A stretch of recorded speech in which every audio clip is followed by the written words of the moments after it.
Welcome back to Story After Midnight, where the darkness never sleeps.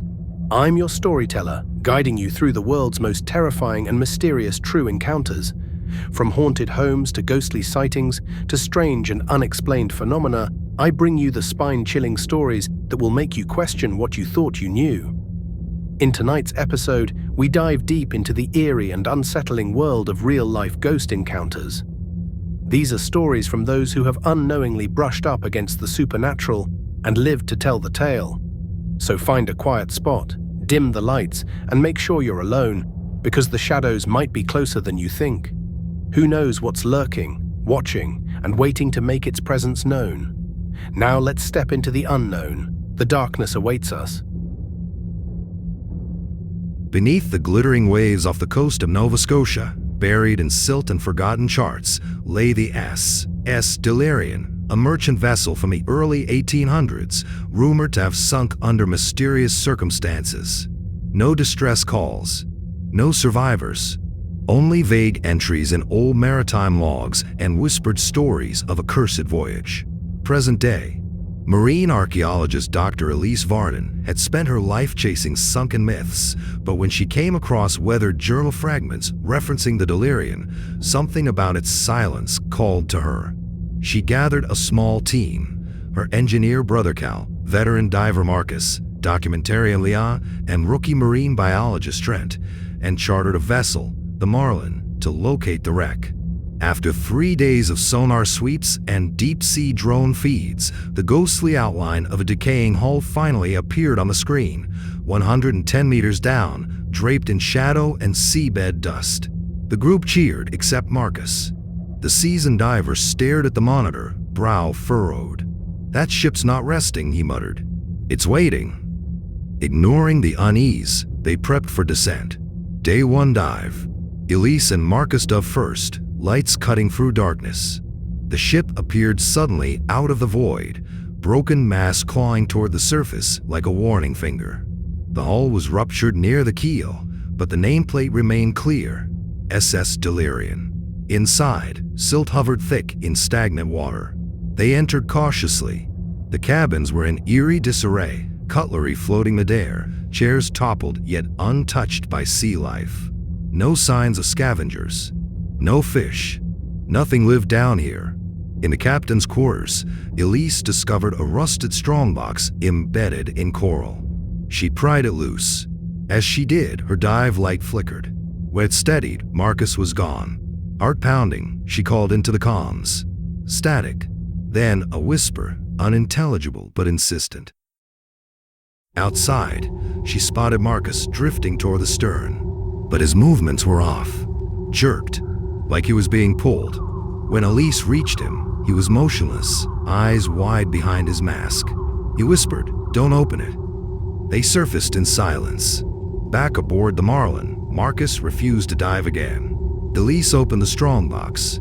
Inside, wrapped in oilskin, was a captain's log, brittle and ink-faded. The last legible entry read, "They are in the walls. They whisper my name in the tides. I buried it in the hold. We will never leave the deep."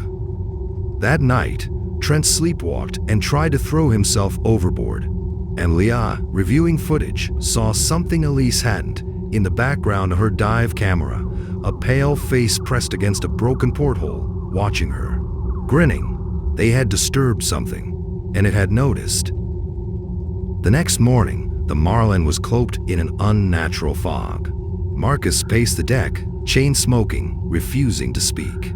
Trent remained sedated below deck, monitored by Leah.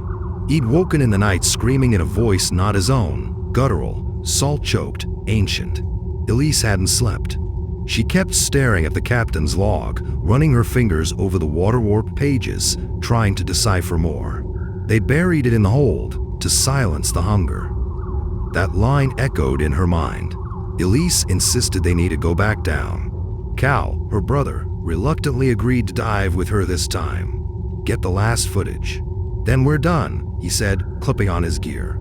Dive 2. Descending once again into the dark, Elise and Cal reached the wreck. The water was colder today, and heavier like swimming through ash. As they entered through a torn side of the hull, they passed cabins again, only now they looked different. Furniture upright, portraits restored, dishes set. The wreck looked lived in, but frozen mid-moment. Then Elise saw it, a painting that hadn't been there before, above a collapsed staircase. A crew portrait, faces proud, except for the captain, whose eyes had been gouged out. Cal muttered, "Something's wrong with time down here." They descended toward the cargo hold, guided by flickering beams of light. The deeper they went, the more oppressive the water became. Their instruments began to malfunction. Static in the comms, dials spinning. The hold yawned open below them, like the mouth of some sunken beast.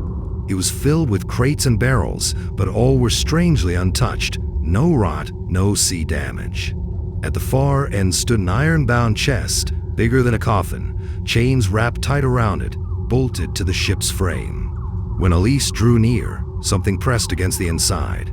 A muffled thud, and then another. She backed away.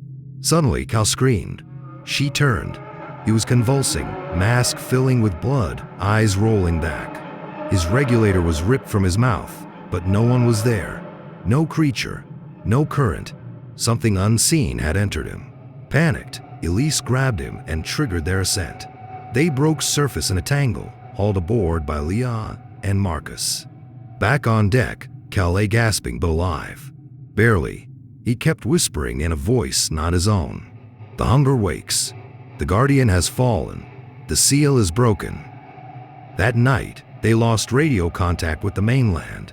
The fog thickened until they could barely see 10 feet from a bow. The sea was unnaturally calm, like glass. Elise reviewed the dive footage obsessively.